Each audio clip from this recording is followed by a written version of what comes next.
Hello everyone, this is Dr. Narendra Kumar going to talk about classification of pre-lacrimal approach. Before going into the classification, let's see what is pre-lacrimal approach. Zhou and his team introduced this approach by keeping the lacrimal system intact, access to the alveolar recess, prelacrimal recess and anterior wall of the maxillary sinus. Via prelacrimal approach, not only approaching the maxillary sinus, we can easily access the pterygopalatine and infratemporal fossa. This made our interest to work on prelacrimal window, and we did a study in Zurich 2015, the anterior maxillary wall and lacrimal duct relationship, CT analysis for prelacrimal access to the maxillary sinus. And our team includes Professor Daniel Simon, myself Narendra Kumar, Dr. Hans Rudolf Brunner, Dr. Nick Jones, and Dr. Bernard Schuckner, which we came up with a new classification for prelacrimal approach. In a coronal plane of CT paranasal sinuses, the measurement was performed by identification of the anterior insertion of the inferior turbinate into the frontal process of the maxilla, and in the corresponding axial plane is taken into the account. Complete measurement is done in the axial plane. The first line is drawn in the posterior wall of the maxillary sinus, a parallel and a tangential line. The second line is drawn at the anterior and posterior border of the nasolacrimal duct. So there are three lines are drawn, line 1, line 2 and line 3. The distance between line 1 and line 2 is the prelacrimal window, which we marked here as distance 1, which is taken into the account.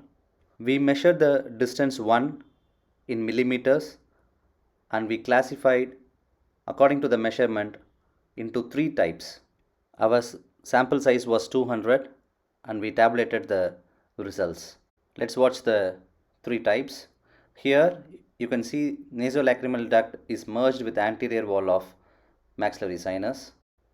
This is type 1. The measurement is 0 to 3 millimeter in length. Here we mark the nasolacrimal duct into red color. Type 2 is nothing but more than 3 to 7 millimeter in measurement.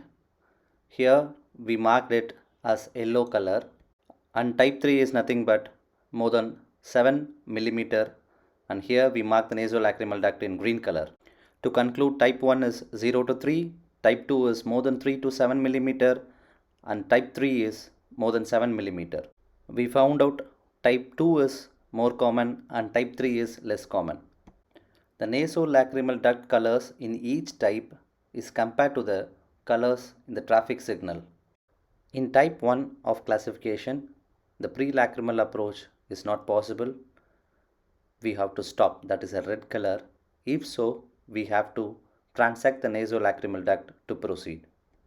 In type 2, that is yellow color, where we can wait or proceed to prelacrimal approach, but the nasolacrimal duct has to be dislocated mildly. In type 3, that is green color, let's go to do prelacrimal approach very easily because the length is more than 7 millimeter, where the endoscope and instrument can be inserted freely and without disturbing the nasolacrimal duct, with not to transect or dislocate. Thus we correlate our classification to traffic signal, and we publish the same in prestigious Rhinology journal in 2017. Let's watch endoscopic prelacrimal approach. The initial steps are little forwarded. We remove the uncinate bone here as our usual step. This is the natural ostium of the maxillary sinus, which is widened. We are making an incision at the roof of the maxillary sinus all the way anterior to the inferior turbinate, elevating the same. Chisel the frontal process of maxilla bone. This is a nasolacrimal duct. This bone is removed. Posterior to the nasal lacrimal duct, the bone is also removed, which is part of the uncinate.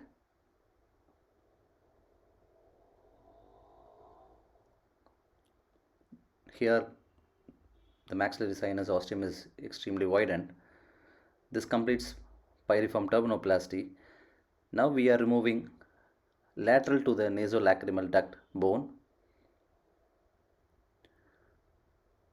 which is the initial step of prelacrimal approach. the part of the anterior wall of the maxillary sinus is viewed. This is a floor of the maxillary sinus, very clearly seen. A very minimal disease in the floor can able to visualize in this approach. Not only the floor and the lateral wall is seen nicely, we can approach easily to the pterygopalatine fossa and infratemporal fossa via this approach. At last, just suture or approximate the inferior turbinate.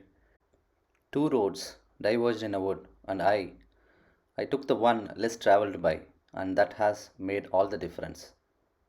This is by Robert Frost. Comparing to the same, the middle meatal antrostomy and the Cadwell-Look procedures, we preferred prelacrimal approach, which is the easier way to access the maxillary sinus just by removing the wall in front. I dedicate this video to my lovable team in Zurich.